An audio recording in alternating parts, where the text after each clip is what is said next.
കേരളം ഞെട്ടിയ പാറശാല ഷാരോൺ കൊലക്കേസിൽ പ്രതികളുടെ ശിക്ഷാവിധി അറിയാൻ ഇനി ഏകദേശം ഒരു ദിവസം, തിങ്കളാഴ്ച, അതുവരെ കാത്തിരിക്കണം. ഇന്ന് ഈ ഒരു കേസിൽ അന്തിമ വാദം കേട്ട കോടതിയിൽ പരമാവധി ശിക്ഷയ്ക്കായി പ്രോസിക്യൂഷനും പരമാവധി ഇളവിനായി പ്രതിഭാഗവും വാദിക്കുകയുണ്ടായി. ഷാരോണിനെ കൊലപ്പെടുത്തിയത് ഒരു സ്ത്രീക്ക് സഹിക്കാവുന്നതിലും അപ്പുറമുള്ള പ്രവൃത്തികൾ ഷാരോണിൻ്റെ ഭാഗത്തു നിന്നും ഉണ്ടായതിനാലാണെന്നാണ് പ്രതിഭാഗം കോടതിയിൽ പ്രത്യേകം വാദിച്ചത്. അപ്പോൾ അതിനു വേണ്ടിയുള്ള ഒരുപാട് വാദഗതികൾ അവർ നിരത്തുന്നുണ്ട് കേട്ടോ. ഈ ഷാരോണുമായുള്ള ബന്ധത്തിൽ നിന്ന് രക്ഷപ്പെടാൻ ഗ്രീഷ്മ പലതവണ ശ്രമിച്ചിരുന്നെന്നും എന്നാൽ ഈ ബന്ധം ഉപേക്ഷിക്കാൻ ഷാരോൺ കൂട്ടാക്കിയില്ല എന്നും പ്രതിഭാഗം കോടതിയിൽ ചൂണ്ടിക്കാട്ടുന്നു. ഗ്രീഷ്മയുടെ സ്വകാര്യ ദൃശ്യങ്ങൾ കാണിച്ച് ഷാരോൺ ഭീഷണിപ്പെടുത്തിയെന്നും കിടപ്പുമുറിയിലെ ദൃശ്യങ്ങൾ പോലും ഷാരോൺ പകർത്തി എന്നും ഒരു സ്ത്രീക്ക് സഹിക്കാവുന്നതിലും അപ്പുറമുള്ള കാര്യങ്ങളാണ് ഷാരോൺ ചെയ്തതെന്ന് പോലും പ്രതിഭാഗം വാദിച്ചു. കാരണം മാക്സിമം ഒരു പ്രതി എന്നുള്ള ആ ഒരു എതിർപ്പ് കോടതിയുടെ ഭാഗത്ത് നിന്ന് ഇല്ലാതാവാൻ വേണ്ട മാക്സിമം കാര്യങ്ങൾ ഇവരുടെ പ്രതിഭാഗത്തിൻ്റെ ഭാഗത്തുനിന്ന്, പ്രത്യേകിച്ച് ഈ ഒരു വക്കീലന്മാരുടെ ഭാഗത്തുനിന്ന് ഉണ്ടായി എന്നുള്ളതാണ് കാര്യം. ഗ്രീഷ്മയ്ക്ക് ആത്മഹത്യ ചെയ്യാനുള്ള സാഹചര്യം ഷാരോൺ ഉണ്ടാക്കിയെന്നും പ്രതിഭാഗം അന്തിമവാദത്തിൽ ചൂണ്ടിക്കാട്ടി. ഏറ്റവും അവസാനം ഇങ്ങനെയൊക്കെ ഇത് അവസാനിക്കുമെന്ന് നമുക്കും അറിയാം. കോടതികളിൽ നടക്കുന്ന നാടകങ്ങൾക്ക് പലതരത്തിൽ ഇവിടെ ഈ തരത്തിലുള്ള പല നാടകീയ രംഗങ്ങളും കോടതിയിൽ അരങ്ങേറിയെന്നുള്ളതാണ് സത്യം. ഷാരോണിന് സാമൂഹിക വിരുദ്ധ പശ്ചാത്തലമുണ്ടെന്നും പ്രതിഭാഗം ആരോപിക്കുന്നുണ്ട്. അപ്പോൾ മാക്സിമം ഷാരോൺ എന്ന വ്യക്തിയുടെ ആ സ്വഭാവ ഹത്യ കൂടി അവിടെ കോടതിയിൽ നടക്കുന്നു എന്ന് വേണം കരുതാൻ. ശിക്ഷയിൽ പരമാവധി ഇളവുണ്ടാവണം എന്നും പ്രതിയെ മാനസാന്തരപ്പെടുത്തി പുനരധിവാസം ഉറപ്പാക്കാനുള്ള കടമ കൂടി സമൂഹത്തിനുണ്ടെന്നുമൊക്കെയാണ് പ്രതിഭാഗം കോടതിയിൽ പറഞ്ഞ് വെക്കുന്നത്. ഇരുഭാഗങ്ങളുടെയും വാദം കേട്ട ശേഷമാണ് വിധി പറയാൻ തിങ്കളാഴ്ചയിലേക്ക് മാറ്റിയതായിട്ട് കോടതി വ്യക്തമാക്കുന്നത്. അതായത് അന്തിമ വാദത്തിന് ശേഷമാണ് യഥാർത്ഥത്തിൽ കോടതി ഇങ്ങനെ ഒരു നിലപാടിലേക്ക് വരുന്നത്. ഈ ശിക്ഷ വിധിക്ക് മുമ്പ് ഗ്രീഷ്മയ്ക്ക് എന്തെങ്കിലും പറയാനുണ്ടോ എന്ന് കോടതി ചോദിച്ചിരുന്നു.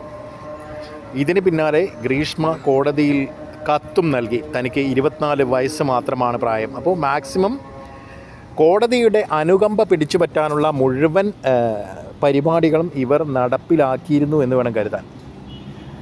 MA ലിറ്ററേച്ചർ ഡിസ്റ്റിങ്ഷനോടെയാണ് പാസ്സായത്. രക്ഷിതാക്കൾക്ക് ഏക മകളാണ്. അതിനാൽ ശിക്ഷയിൽ പരമാവധി ഇളവ് അനുവദിക്കണമെന്നും ഗ്രീഷ്മ ആവശ്യപ്പെട്ടു. നമ്മുടെ നീതിന്യായ വ്യവസ്ഥയുടെ ഒരു അപജയമാണ് യഥാർത്ഥത്തിൽ ഇവിടെ നമുക്ക് കാണാനായിട്ട് പറ്റുക. തുടർന്ന് പഠിക്കണമെന്നും ഗ്രീഷ്മ ആവശ്യപ്പെടുന്നുണ്ട്.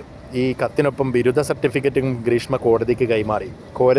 കോടതിയുടെ അനുകമ്പ അത് നേടിയെടുക്കുക എന്നുള്ളത് തന്നെയാണ് ഇവിടെ ഇത്തരം വാദങ്ങളിലൂടെ നമുക്ക് മനസ്സിലാക്കാനാവുക. എന്തായാലും ഗ്രീഷ്മയുടെ ഭാഗം കേട്ട ശേഷമാണ് പ്രോസിക്യൂഷൻ്റെ വാദങ്ങൾ പിന്നീട് കോടതി കേൾക്കുന്നത്. ഗ്രീഷ്മയ്ക്ക് ചെകുത്താൻ്റെ സ്വഭാവമാണെന്നും ഷാരോൺ അനുഭവിച്ച വേദന ഡോക്ടർമാരുടെ മൊഴിയിലുണ്ടെന്നും മറ്റും പ്രോസിക്യൂഷൻ വാദിക്കുന്നു.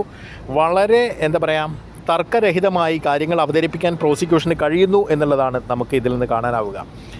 അപൂർവങ്ങളിൽ അപൂർവമായ കേസാണിത്. കാരണം പ്രതിക്ക് പരമാവധി ശിക്ഷ തന്നെ നൽകണമെന്നും ഒരു ചെറുപ്പക്കാരൻ്റെ സ്നേഹത്തെയാണ് ഗ്രീഷ്മ കൊലപ്പെടുത്തിയതെന്നും സ്നേഹം നടിച്ച് വീട്ടിലേക്ക് വിളിച്ചു വരുത്തി കൊലപാതകം നടത്തുകയായിരുന്നു ഗ്രീഷ്മയ്ക്ക് ചെകുത്താൻ്റെ സ്വഭാവമാണെന്നുമൊക്കെ കോടതിയിൽ കൃത്യമായി പ്രൂവ് ചെയ്യാൻ ഈ ഒരു പ്രോസിക്യൂഷനായി എന്നുള്ളതാണ്. ക്രൂരനായ ഒരു കുറ്റവാളിക്ക് മാത്രമാണ് ഇങ്ങനെ ഒരു കുറ്റകൃത്യം ചെയ്യാൻ കഴിയുകയുള്ളെന്നും ഒരു പെണ്ണെന്ന അവസ്ഥ പോലും യഥാർത്ഥത്തിൽ ഇത്തരത്തിൽ ദുരുപയോഗം ചെയ്യാൻ എങ്ങനെ ഗ്രീഷ്മയ്ക്ക് കഴിഞ്ഞു എന്നുമൊക്കെയാണ് നമുക്ക് ഇവിടെ കൂട്ടി വായിക്കേണ്ട കാര്യം. എന്തായാലും കൃത്യമായ ആസൂത്രണത്തോടെയാണ് കൃത്യം നടപ്പാക്കിയതെന്നും അതിനാൽ പരിശോധനകൾ നടത്തി മുൻകൂട്ടി നിശ്ചയിച്ച കൊലപാതകമാണിതെന്നും അവിചാരിതമല്ലെന്നും പ്രോസിക്യൂഷൻ്റെ കൃത്യമായ വാദഗതികൾ നമുക്ക് കാണാവുന്നതാണ്.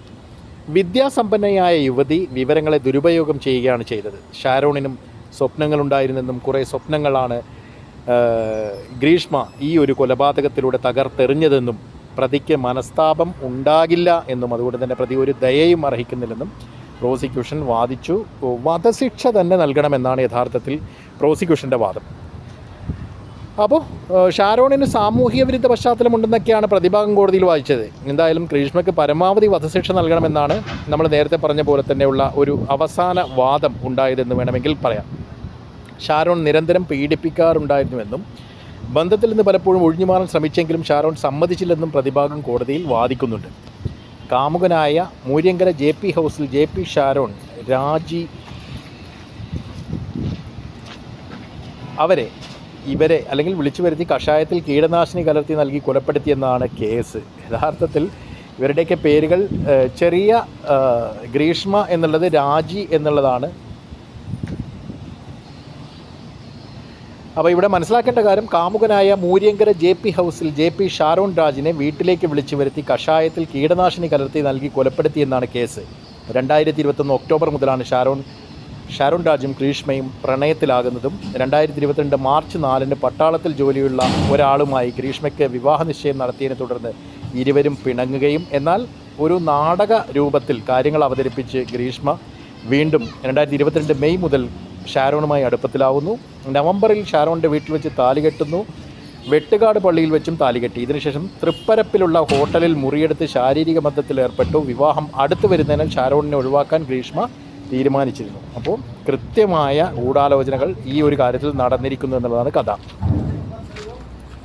ഈ 2022 ഓഗസ്റ്റ് 22 പാരസെറ്റമോൾ ഗുളിക അമിതമായി ഉപയോഗിച്ച് അതിനുണ്ടാകുന്ന സൈഡ് എഫക്റ്റുകളെക്കുറിച്ചൊക്കെ ഈ ഗ്രീഷ്മ ഗൂഗിളിൽ തിരയുന്നുണ്ട് കേട്ടോ.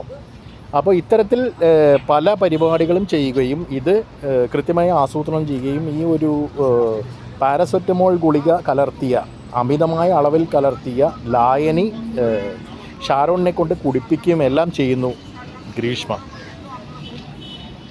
അങ്ങനെ പക്ഷേ അതിൽ നിന്ന് കുറച്ചെങ്കിലും രക്ഷപ്പെടാൻ ഷാരോണിനായി. ആ ലായനി കുടിക്കാതെ രക്ഷപ്പെടുന്നുണ്ട്. പക്ഷേ പിന്നീട് ജ്യൂസ് കുടിച്ച് ആ ജ്യൂസിൽ ഇത് കലർത്തുകയും മറ്റുമൊക്കെ ചെയ്യുകയും, പക്ഷേ തന്ത്രപരമായി അതിൽ നിന്ന് എന്താ പറയുക, അത് കഴിക്കാതെ മാറുന്ന ഷാരോണിനെയാണ് നമ്മൾ പിന്നെ കാണുന്നത്.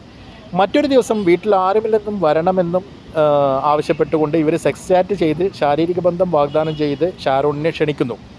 ഈ കഷായം കുടിക്കാമെന്ന് മുൻപ് ചലഞ്ച് ചെയ്തതല്ലേ, ഇതായിരിക്കുന്നു കുടിക്കെന്നും പറഞ്ഞ് കഷായം മുന്നിലേക്ക് വലിച്ചു വയ്ക്കുന്നു.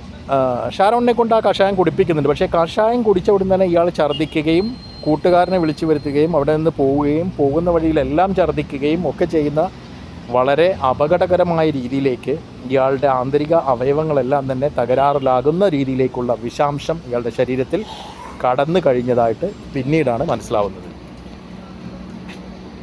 ഇതുമായി ബന്ധപ്പെട്ടുള്ള ചികിത്സയിലിരിക്കെയാണ് യഥാർത്ഥത്തിൽ ഷാരോൺ മരണപ്പെടുന്നത്. പല ബന്ധുക്കളും ഇത്തരത്തിൽ ഈ ഗ്രീഷ്മയെ തെളിവ് നശിപ്പിക്കാനും മറ്റും സഹായിച്ചതായിട്ടൊക്കെ പറയപ്പെടുന്നുണ്ട്. എന്തായാലും ഈ കുറ്റങ്ങളെല്ലാം സംശയാതീതമായിട്ട് തെളിഞ്ഞിട്ടുണ്ട്. അതാണ് സംഭവം.